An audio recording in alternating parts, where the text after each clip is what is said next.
నమస్కారం. ఈటీవీ న్యూస్కు స్వాగతం. ఈనాటి ముఖ్యాంశాలు. ఎన్డీఏ సర్కార్ 20 నెలల పాలనపై ప్రధాని సమీక్ష. విధాన నిర్ణయాలు, అభివృద్ధి కార్యక్రమాలపై మంత్రిమండలిలో చర్చ. అమాత్యుల పనితీరుపై మథనం. ఉగ్రముప్పు, నక్సల్ ప్రభావిత రాష్ట్రాలకు భద్రత పెంపు. 17 బెటాలియన్లు పంపాలని కేబినెట్ నిర్ణయం. ఎస్సీ ఆర్థికాభివృద్ధి సంస్థ మూలధనం పెంపు. హైదరాబాద్లోనే ఆంధ్రప్రదేశ్ బడ్జెట్ సమావేశాలు. ప్రాథమికంగా నిర్ణయం. మార్చి 5న బడ్జెట్, 8న వ్యవసాయ పద్దు ప్రవేశపెట్టే అవకాశం. ఆంధ్రప్రదేశ్ అభివృద్ధిలో భాగస్వాములు కావాలని ప్రవాసులకు చంద్రబాబు పిలుపు. తిరుపతిలో ఎన్ఆర్టీ వెబ్ పోర్టల్ ప్రారంభించిన ముఖ్యమంత్రి. వైద్యారోగ్య శాఖలో ఉద్యోగుల విభజనపై వివాదం. హైదరాబాద్ గాంధీలో విధులు బహిష్కరించిన డాక్టర్లు. కమల్నాథన్ కమిటీ వైఖరిపై ఆగ్రహం. జోరందుకున్న జీహెచ్ఎంసీ ఎన్నికల ప్రచారం. పరస్పర విమర్శలకు పదును పెట్టిన అధికార విపక్షాలు. తెదేపా తరఫున ఓట్లు అడిగిన ఆంధ్రప్రదేశ్ మంత్రులు.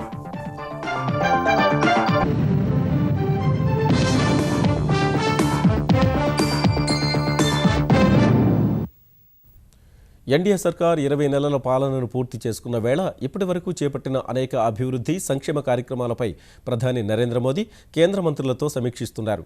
ప్రతిష్టాత్మకంగా ప్రవేశపెట్టిన స్వచ్ఛ భారత్, బేటీ బచావో, బేటీ పడావో, ముద్రా బ్యాంక్ వంటి పథకాలపై మంత్రివర్గ సహచరుల అభిప్రాయాలు సేకరిస్తున్నారు. 20 నెలల పాలనలో ప్రభుత్వం తీసుకున్న విధాన నిర్ణయాలు, అమలు చేసిన సంస్కరణలు, వాటి ఫలితాలపైన సమాలోచనలు జరుపుతున్నారు. జీఎస్టీ సహా పలు కీలక బిల్లుల ఆమోదంపైన చర్చిస్తున్నట్లు తెలిసింది. వివిధ మంత్రిత్వ శాఖలు సహా ఆయా శాఖల మంత్రుల పనితీరుపైన మథనం సాగిస్తున్నట్టు తెలిసింది. పఠాన్కోట్ ఉగ్రవాద దాడి నేపథ్యంలో పాకిస్తాన్తో చర్చల ప్రక్రియను ముందుకు తీసుకువెళ్లే అంశంపైన మంత్రుల వైఖరిని తెలుసుకుంటున్నట్లు సమాచారం. అంతకుముందు ఉగ్రవాద ముప్పు పొంచి ఉన్న రాష్ట్రాల్లో భద్రత పెంచాలన్న ప్రతిపాదనకు కేంద్ర మంత్రివర్గం ఆమోదం తెలిపింది. ఈ మేరకు జమ్మూ కాశ్మీర్ సహా మావోయిస్టు ప్రభావిత ప్రాంతాలకు 17 రిజర్వ్ బెటాలియన్లు పంపాలని నిర్ణయించింది. మావోయిస్టు ప్రభావిత ప్రాంతాల్లో ఏర్పాటయ్యే ప్రత్యేక బలగాల్లో నియామకాలపై కూడా నిర్ణయం తీసుకున్న మంత్రివర్గం ప్రభుత్వం ముందు లొంగిపోయినా ప్రభుత్వానికి సహకరిస్తున్న వారిని నియమించేందుకు ఆమోదం తెలిపింది. జాతీయ ఎస్సీ ఆర్థికాభివృద్ధి సంస్థకు అధీకృత మూలధనాన్ని 1000 కోట్ల నుంచి 1200 కోట్లకు పెంచే ప్రతిపాదనకు ఆమోదం తెలిపింది. తద్వారా దారిద్ర్య రేఖకు దిగువన ఉన్న లబ్ధిదారుల అభివృద్ధికి ఎక్కువ నిధులు కేటాయించే అవకాశం ఏర్పడుతుందని కేంద్రం తెలిపింది. ప్రభుత్వ, ప్రైవేటు భాగస్వామ్యంలో జాతీయ రహదారుల్ని వేగంగా నిర్మించడం సహా పెద్ద ఎత్తున పెట్టుబడుల్ని ఆకర్షించేలా హైబ్రిడ్ యాన్యుటీ మోడల్ అనుసరించేందుకు కూడా కేంద్రం ఆమోదం తెలిపింది. ఈ విధానంలో జాతీయ రహదారి ప్రాజెక్టుల్ని త్వరగా చేపట్టేలా కేంద్రం 40% నిధులు కేటాయించనుంది. ఆంధ్రప్రదేశ్ బడ్జెట్ సమావేశాలు ఈసారి కూడా హైదరాబాద్లోనే జరిగే అవకాశం ఉంది. బడ్జెట్ సమావేశాలను ఆంధ్రప్రదేశ్లోనే నిర్వహించాలని ప్రతిపాదనలు వచ్చినప్పటికీ సరైన వసతి సదుపాయాలు లేకపోవడం సహా ఇతర అంశాలను పరిగణలోకి తీసుకున్న తర్వాత హైదరాబాద్లోనే నిర్వహించాలని ప్రభుత్వం భావిస్తోంది. ఈ అంశంపై తుది నిర్ణయాన్ని మాత్రం ముఖ్యమంత్రి చంద్రబాబు వెల్లడించనున్నారు. ఫిబ్రవరి 29 లేదా మార్చి 1 నుంచి బడ్జెట్ సమావేశాలు జరగనుండగా మొత్తం 20కి పైగా పని దినాలు నిర్వహించనున్నారు. 2016-2017కు సంబంధించిన ఆంధ్రప్రదేశ్ వార్షిక బడ్జెట్ను ఆర్థిక మంత్రి యనమల రామకృష్ణుడు మార్చి 5న అసెంబ్లీలో ప్రవేశపెడతారు. మార్చి 8న వ్యవసాయ బడ్జెట్ను ఆ శాఖ మంత్రి ప్రత్తిపాటి పుల్లారావు సభకు సమర్పిస్తారు. ప్రవాస తెలుగువారిని మంచి వ్యాపారవేత్తలుగా తీర్చిదిద్దడానికి ఆంధ్రప్రదేశ్ ప్రభుత్వం పూర్తి సహాయ సహకారాలు అందిస్తుందని ముఖ్యమంత్రి చంద్రబాబు హామీ ఇచ్చారు. ప్రవాస తెలుగువారిని రాష్ట్ర అభివృద్ధిలో భాగస్వాములు చేసే లక్ష్యంతో ఎన్ఆర్టీ పేరుతో ఓ కార్పొరేషన్ ఏర్పాటు చేస్తున్నట్లు ప్రకటించిన చంద్రబాబు తిరుపతిలో వెబ్సైట్, యాప్ను ఆవిష్కరించారు. ప్రపంచవ్యాప్తంగా 97 దేశాల్లో నివసిస్తున్న తెలుగువారు ఎన్ఆర్టీలో భాగస్వాములుగా ఉన్నారని చెప్పిన చంద్రబాబు మిగతా దేశాల్లో ఉన్నవారు కూడా సభ్యులుగా చేరాలని పిలుపునిచ్చారు. విదేశాల్లో ఉంటున్న తెలుగువారు తాము పుట్టిన ప్రాంతాన్ని అభివృద్ధి చేసేందుకు సహకరించాలని సూచించారు. ఎన్ఆర్టీస్ ఎవరైతే ఉన్నారో మీరు కూడా పొటెన్షియల్ ఆంటర్ప్రెన్యూర్స్ మీరంతా. Over a period of time మీరు అక్కడ వ్యాపారాలు చేస్తారా, ఇక్కడ వ్యాపారాలు చేస్తారా, దేశంలో వ్యాపారాలు చేస్తారా, దాన్ని ప్రమోట్ చేయడానికి ఈ ప్రభుత్వం సిద్ధంగా ఉంది. పూర్తిగా ఎన్ఆర్టీ కార్పొరేషన్ ని అన్ని విధాలా సహకరిస్తాం, వారిని అన్ని విధాలా ప్రోత్సహిస్తామని చెప్పి కూడా నేను మీకు తెలియజేస్తున్నాను. మీరందరూ కూడా ఇక్కడ మామూలు గ్రామాల్లో పుట్టారు. ఇక్కడ వాస్తవ పరిస్థితులు మీకు తెలుసు. ఈ రోజు మీరు డెవలప్డ్ కంట్రీస్కి వెళ్ళారు, అక్కడ సిస్టమ్స్ అన్ని మీరు స్టడీ చేస్తున్నారు, ప్రాసెస్ అంతా స్టడీ చేశారు, టెక్నాలజీస్ అన్ని అవగాహన చేసుకున్నారు, బెస్ట్ ప్రాక్టీసెస్ అన్ని మీకు తెలుసు. అవన్నీ కూడా ఇక్కడ రిప్లికేట్ చేసే పరిస్థితి రావాలి. ప్రత్యేక అభివృద్ధి ప్యాకేజీ కింద కేంద్రం విడుదల చేసిన 350 కోట్ల రూపాయలు ఖర్చు చేసేందుకు చర్యలు చేపట్టాలని ఉత్తరాంధ్ర, రాయలసీమ జిల్లాల కలెక్టర్లను ఆంధ్రప్రదేశ్ సర్కార్ ఆదేశించింది. ఈ మేరకు శ్రీకాకుళం, విజయనగరం, విశాఖ, కర్నూలు, కడప, అనంతపురం, చిత్తూరు జిల్లాలకు 50 కోట్ల రూపాయల చొప్పున మంజూరు చేసిన నిధుల్ని సద్వినియోగం చేసి వాటిపై ధృవీకరణ పత్రాలు సమర్పించాలని ఆదేశించింది. విజయవాడ నగరపాలక సంస్థలో వర్షపు నీటి డ్రైనేజీ పథకం అమలుకు కేంద్రం విడుదల చేసిన 460 కోట్లతో 3 ఏళ్లలో పనులు పూర్తి చేసేందుకు చర్యలు చేపట్టాలని ప్రభుత్వం ఆదేశాలిచ్చింది. ఈ నిధులకు రాష్ట్ర ప్రభుత్వ వాటా 1,04,00,000 రూపాయలు విడుదల చేసింది. ఇదే సమయంలో గుంటూరు నగరపాలక సంస్థ పరిధిలో 903.82 కోట్ల రూపాయలతో చేపట్టే భూగర్భ డ్రైనేజీ పథకానికి ఆంధ్రప్రదేశ్ సర్కార్ పరిపాలన అనుమతులిచ్చింది. ఈ నిధుల్లో కేంద్రం 540 కోట్ల రూపాయలు విడుదల చేయగా రాష్ట్ర సర్కార్ 363.82 కోట్ల రూపాయలు కేటాయించింది. ఆంధ్రప్రదేశ్ ప్రభుత్వం నూతన ప్రధాన కార్యదర్శిగా ఎస్పీ టక్కర్ నియమితులవుతున్నారు. ఇప్పటికే ముఖ్యమంత్రి ఆమోదముద్ర పొందిన ఈ నియామకానికి సంబంధించిన ఉత్తర్వుల్ని సాధారణ పరిపాలన శాఖ త్వరలోనే విడుదల చేయనుంది. ప్రస్తుత ప్రభుత్వ ప్రధాన కార్యదర్శి ఐవైఆర్ కృష్ణారావు ఈ నెలాఖరున పదవీ విరమణ చేయనుండగా ఆయన స్థానంలో టక్కర్ బాధ్యతలు స్వీకరిస్తారు. టక్కర్ ప్రస్తుతం ఆంధ్రప్రదేశ్ ప్రభుత్వ ప్రణాళికా విభాగం ప్రత్యేక ప్రధాన కార్యదర్శిగా బాధ్యతలు నిర్వర్తిస్తున్నారు. తెలంగాణ ఏర్పాటు తర్వాత చేపట్టిన ఉద్యోగుల విభజనలో తప్పుల్ని సరిదిద్దుకుంటే రేపటి నుంచి ప్రభుత్వ ఆసుపత్రుల్లో అన్ని రకాల సేవలను బహిష్కరిస్తామని తెలంగాణ సర్కారీ వైద్యులు హెచ్చరించారు. ఉద్యోగుల విభజనలో కమల్నాథన్ కమిటీ ఇచ్చిన నివేదికను రద్దు చేయాలని డిమాండ్ చేస్తూ గాంధీ ఆసుపత్రిలో విధులను బహిష్కరించిన వైద్యులు ఆందోళనకు దిగారు. వైద్య విద్యా సంచాలకుల తప్పుడు నివేదికతో ఆంధ్రప్రదేశ్ స్థానికత ఉన్నవారిని తెలంగాణకు, తెలంగాణ స్థానికత ఉన్నవారిని ఆంధ్రప్రదేశ్కు కేటాయించారని విమర్శించారు. అనంతరం ఆసుపత్రి నుంచి కోటిలోని వైద్య విద్యా సంచాలకుడి కార్యాలయం వరకు ప్రదర్శన చేపట్టిన వైద్యులు అక్కడ డిఎంఈ రమణిని నిర్బంధించారు. నివేదికలో మార్పులు చేయకుంటే ఆందోళన ఉధృతం చేస్తామని నినాదాలు చేశారు. ఈ డిమాండ్లపై వివరణ ఇచ్చిన డిఎంఈ రమణ వైద్యుల విభజనలో తన తప్పేమీ లేదని, కేవలం కమల్నాథన్ కమిటీ నివేదిక మేరకే ఈ ప్రక్రియను జరిపినట్లు స్పష్టం చేశారు. ఆ లిస్ట్ టోటల్ గా క్యాన్సిల్ చేసేసి మేడం మాటల్లోనే తెలిసిపోతుంది అన్యాయం జరిగింది మాకు, కాబట్టి ఆ లిస్ట్ క్యాన్సిల్ చేయమని మా ప్రధాన డిమాండ్. లేనిచో రేపటి నుంచి ఉన్న స్టేట్ లో ఉన్న అన్ని హాస్పిటల్స్ ఎమర్జెన్సీతో పాటు బైకాట్ చేస్తున్నాం. ఇప్పుడు ఈ లిస్ట్ అబియన్స్ లో పెట్టడానికి కానీ లిస్ట్ క్యాన్సిల్ చేయడానికి నా 100% నేను ఉన్నానమ్మా చేయడానికి. సెంట్రల్ గవర్నమెంట్ అపాయింట్ చేసిన కమల్నాథన్ కమిటీ వాళ్ళు ఇచ్చారు ఈ లిస్ట్. ఇప్పుడు నేను రేస్ చేశాను, ఇంతమంది ఆంధ్ర వాళ్ళని ఇక్కడ వేశారు అంటే అన్ని డిపార్ట్మెంట్స్ లో చేసినట్టుగా 58-42% రేషియో చూసాము అంటున్నారు. హైదరాబాద్ కేంద్రీయ విశ్వవిద్యాలయంలో పరిశోధక విద్యార్థి రోహిత్ ఆత్మహత్యపై నిరసనలు కొనసాగుతున్నాయి. డిమాండ్ల సాధన కోసం దేశవ్యాప్తంగా వర్సిటీల బంద్కు పిలుపునిచ్చిన విద్యార్థి ఐకాస హెచ్సియులో బంద్ పాటించింది. దీక్ష చేస్తున్న వారితో చర్చలు జరిపేందుకు వచ్చిన తాత్కాలిక ఉపకులపతి విపిన్ శ్రీవాత్సవను విద్యార్థులు వెనక్కి పంపారు. రోహిత్ కుటుంబానికి సంపూర్ణ న్యాయం జరిగే వరకు పోరాటం కొనసాగిస్తామని ఆమరణ దీక్ష చేపట్టిన విద్యార్థులు స్పష్టం చేస్తున్నారు. హైదరాబాద్ కేంద్రీయ విశ్వవిద్యాలయ పరిశోధక విద్యార్థి రోహిత్ ఆత్మహత్య కారకులపై చర్యలు, బాధిత కుటుంబాన్ని ఆదుకోవడం సహా పలు డిమాండ్లతో విద్యార్థి ఐకాస తలపెట్టిన బంద్కు వివిధ విశ్వవిద్యాలయాలు సంఘీభావం తెలిపాయి. కరీంనగర్ శాతవాహన విశ్వవిద్యాలయ విద్యార్థులు తరగతులు బహిష్కరించారు. వర్సిటీ ముందు ఆందోళన చేపట్టిన ఎస్ఎఫ్ఐ తర్వాత తెలంగాణ చౌక్లో రాస్తారోకో చేసింది. గుంటూరు జిల్లాలోని ఆచార్య నాగార్జున విశ్వవిద్యాలయం వద్ద అన్ని విద్యార్థి సంఘాలు బంద్ నిర్వహించాయి. ఒంగోలు క్యాంపస్ వద్ద కూడా విద్యార్థులు ధర్నా నిర్వహించారు. ఢిల్లీలో విద్యార్థి ఐకాస నిరసన స్వల్ప ఉద్రిక్తతకు దారితీసింది. చెన్నైలో ఆర్ఎస్వైఎఫ్ విద్యార్థులు రాజ్భవన్ ముట్టడికి విఫలయత్నం చేశారు. బంద్కు మూలకేంద్రమైన హైదరాబాద్ కేంద్రీయ విశ్వవిద్యాలయ ప్రాంగణం కూడా ఆందోళనలతో హోరెత్తింది. హెచ్సియులో ర్యాలీ నిర్వహించిన విద్యార్థులు గ్రంథాలయం, కంప్యూటర్ ల్యాబ్లు మూయించారు. కేంద్ర మంత్రులు వీసీ అప్పారావుకు వ్యతిరేకంగా నినదించారు. విద్యార్థుల ఆమరణ నిరాహార దీక్షలకు సంఘీభావం తెలిపిన HCU SC ST teachers forum డిమాండ్లు తక్షణమే నెరవేర్చుకుంటే తాము నిరాహార దీక్ష చేస్తామని హెచ్చరించింది. ఈ పరిస్థితుల్లో విద్యార్థులను బుజ్జగించేందుకు దీక్షా శిబిరానికి వచ్చిన తాత్కాలిక ఉపకులపతి విపిన్ శ్రీవాత్సవకు నిరసన సెగ తగిలింది. శ్రీవాత్సవను వెనక్కి వెళ్లాలని నినాదాలు చేసిన విద్యార్థులు ఓ దశలో ఆయన కారును చుట్టుముట్టారు. భద్రతా సిబ్బంది జోక్యం చేసుకుని వీసీని అక్కడి నుంచి పంపారు.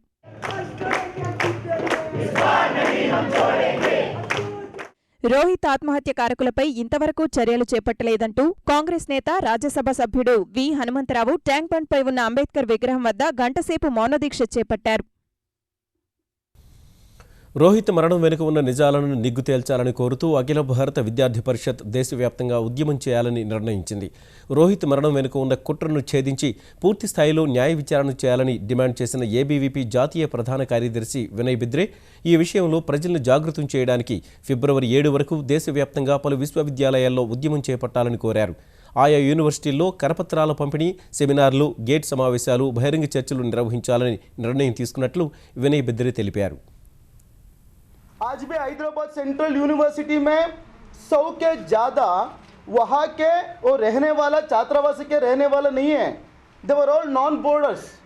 मैं यूनिवर्सिटी एडमिनिस्ट्रेशन को आग्रह करना चाहता हूँ, ऐसे कौन नॉन बोर्डर्स है उनको जल्दी से जल्दी यूनिवर्सिटी कॉलेज कैंपस से बाहर भगाने के लिए विद्यार्थी परिषद आग्रह करते हैं. అరుణాచల్ ప్రదేశ్లో రాష్ట్రపతి పాలన విధించిన అంశంపై కేంద్ర ప్రభుత్వం గవర్నర్ జ్యోతి ప్రసాద్ రాజ్కోవాకు సుప్రీంకోర్టు తాకీదులు జారీ చేసింది. దీన్ని అత్యంత తీవ్రంగా పరిగణించాల్సిన అంశంగా న్యాయస్థానం అభిప్రాయపడింది.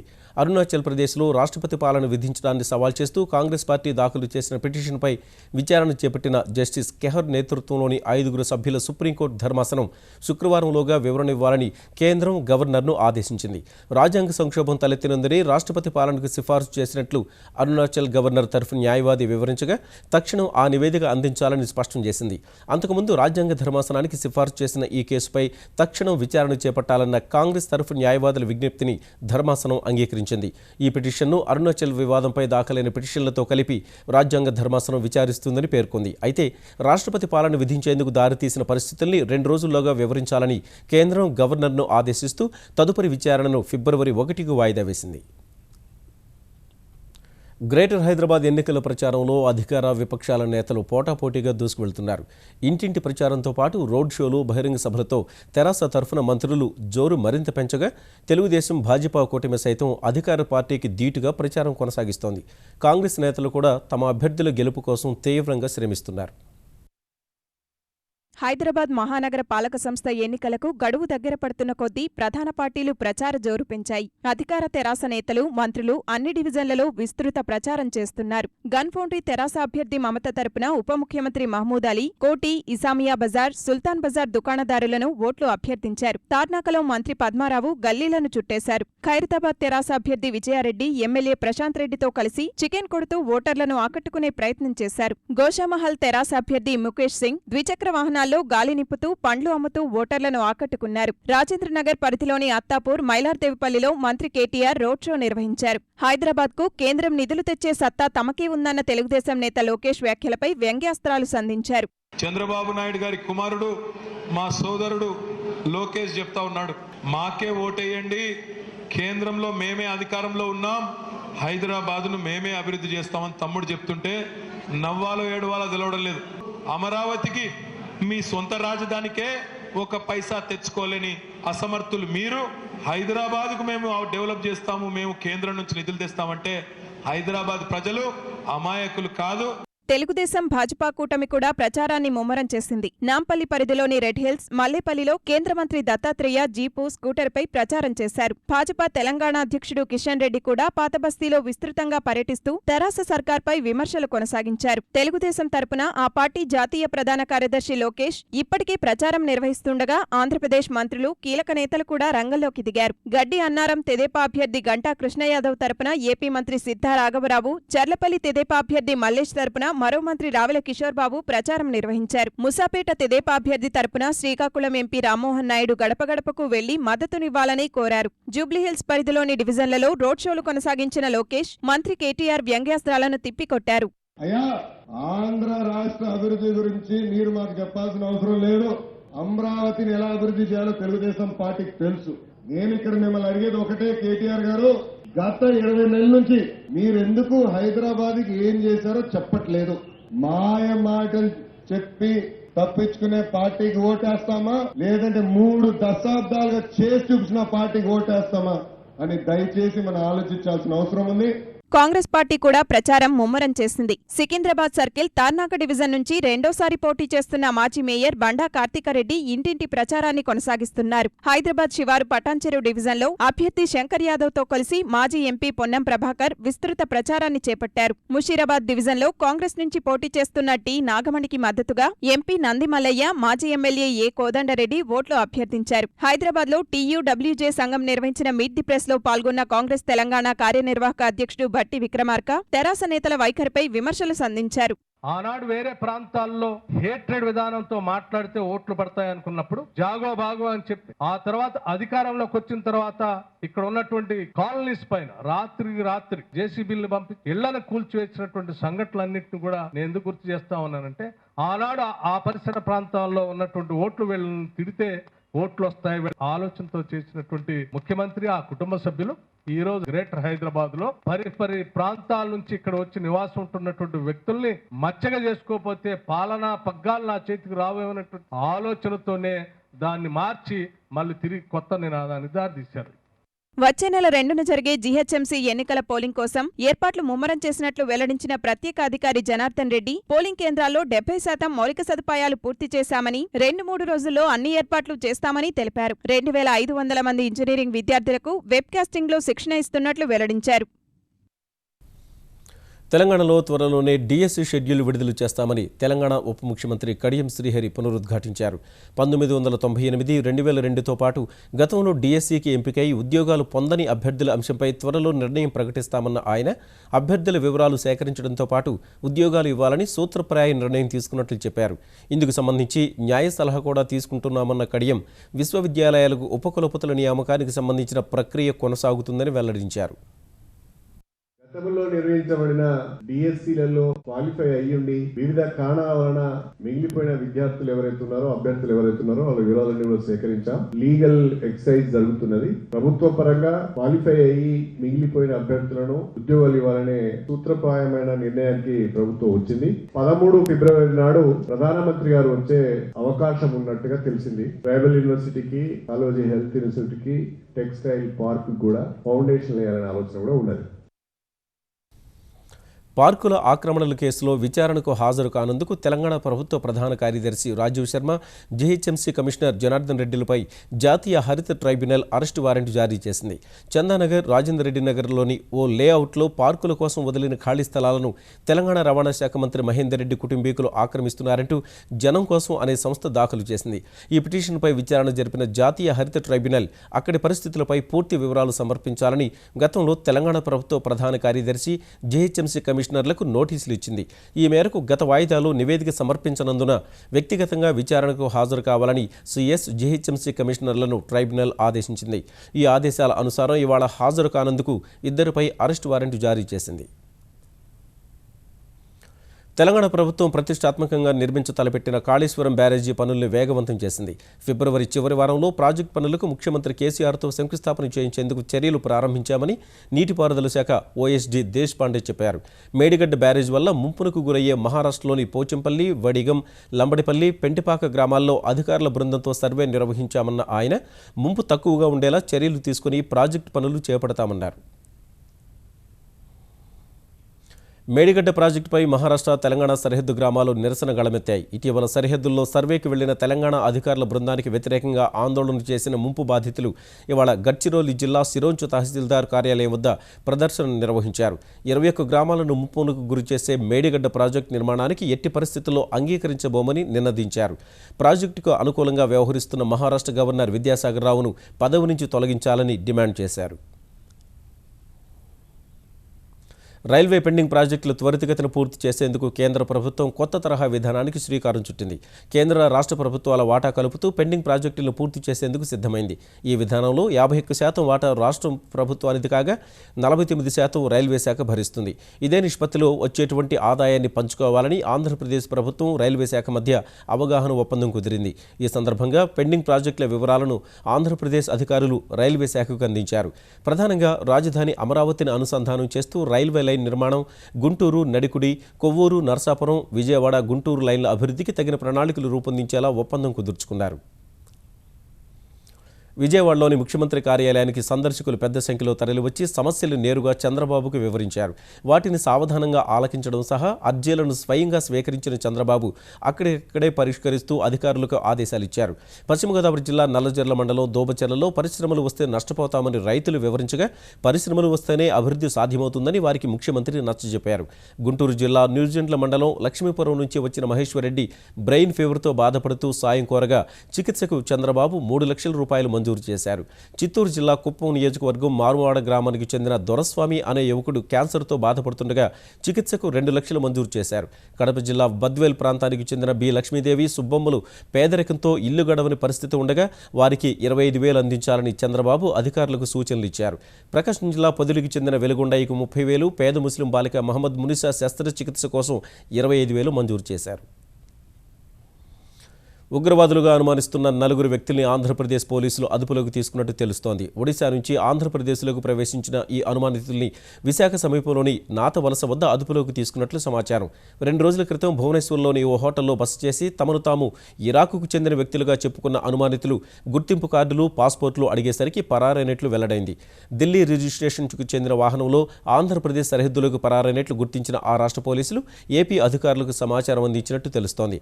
అనుమానితుల వాహనం శ్రీకాకుళంలోని ఎచ్చెర్ల, నర్సన్నపేటలోని టోల్ గేట్ వద్ద ఆగినప్పుడు సీసీ కెమెరాల్లో నమోదైంది. అదే వాహనం విశాఖ వైపుగా వస్తున్న సమయంలో భోగాపురం సమీపంలోని నాతవలస టోల్ గేట్ వద్దకు వచ్చిన అనంతరం పోలీసులు అదుపులోకి తీసుకున్నట్లు సమాచారం. లాటిన్ అమెరికాలో జికా వైరస్ విస్తరిస్తోంది. 3 రోజుల క్రితం బయటపడిన ఈ వైరస్ పోర్టారికోలో 19 మందికి వ్యాపించింది. ఈ మేరకు ప్రకటించిన పోర్టారికో ఆరోగ్య కార్యదర్శి అనారిస్ వైరస్ సోకిన వారిలో గర్భిణీలెవరూ లేరని స్పష్టం చేశారు. జికా వైరస్ గర్భస్థ శిశువులపై తీవ్ర ప్రభావం చూపుతుందని, శిశువు మెదడు ఎదుగుదలను నిరోధిస్తుందని అనారిస్ వివరించారు. గర్భిణీలెవరూ లాటిన్ అమెరికా, కరేబియన్ దేశాలకు వెళ్లవద్దని హెచ్చరించారు. ఉగాండాలో పుట్టిన ఈ వైరస్ బ్రెజిల్లో 3,800 మంది చిన్నారులకు సోకింది. ప్రస్తుతం లాటిన్ అమెరికాను వణికిస్తున్న ఈ వైరస్ పట్ల మరింత అప్రమత్తంగా ఉండాలని ప్రపంచ ఆరోగ్య సంస్థ హెచ్చరించింది. మరోవైపు ఫ్లోరిడా, హవాయ్, న్యూయార్క్లో కూడా జికా వైరస్ ఆనవాళ్లను ప్రాథమికంగా గుర్తించారు. ఈటీవీ న్యూస్ సమాప్తం. నమస్కారం.